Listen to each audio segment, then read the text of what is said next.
Hey, this is Captain Moon with Texas Fishing Tips, and this is your weekly fishing report. Hey y'all, over here along the quarantine shoreline, you'll see an area we call the cedars, and if you look up there, you'll see some salt cedar trees. And all along that area, this tide's been super high, fish up tight to the bank. I'll tell you what, all through here are reefs that come in and out, all through here, all the way to what we call the Boy Scout camp, way down here. And it's just an old wooden shack there, and you can just fish along there and work those shell reefs and find you some redfish. As always, I throw live mullet, cut menhaden. If you can get your hands on a skipjack somewhere, they seem to really like that this week. All right, over here at Blind Pass, which is between Mud Island and St. Joe Island.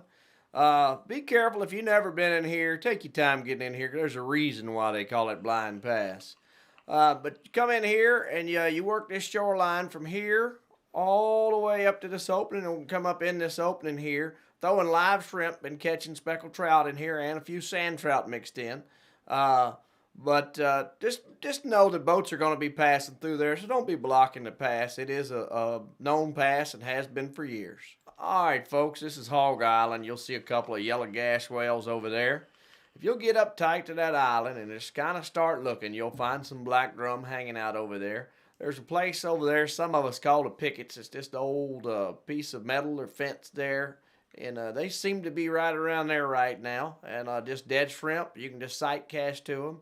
If you can't see them, because I realize sometimes folks aren't used to looking for them. If you can't see them, just find that place that I'm talking about and throw your dead shrimp, and I think you'll be surprised. All right, this area over here is called East Flats, and I reported a few weeks ago you can find some redfish in there. Now, what you got to do is you got to get back here to these duck blinds. And if you don't have a boat that'll go shallow enough, don't get back there and get stuck. But get back in there close to these duck blinds and find those sand pockets. And if you'll start working those sand pockets, you may have to hop 10, 15 of them before you find those redfish. And if they're in there, get over there and get you some cut shad, menhaden, cut mullet, and work it through there. For you artificial guys, you know, my number one go-to would be a gold spoon. And just try to keep it out of the grass. And I believe that that gold spoon will work for you. I hadn't been using it over there, but I realize that you artificial guys, sometimes you don't want to come over to the dark side, but I can promise you, you take some shad or some mullet, you'll find some redfish. Hey folks, all over here is a big rock jetty that goes around when they're building a new refinery off in the background there, a chenier plant. All around those, outside of those rocks, depending on your wind direction, you want to get over there with live shrimp, or if you can get your hands on some piggy perch, they've been a little hard to get lately. You can get yourself some trout over there. Also, fishing on those rocks, on that structure, you can catch mangrove snapper, and they are delicious.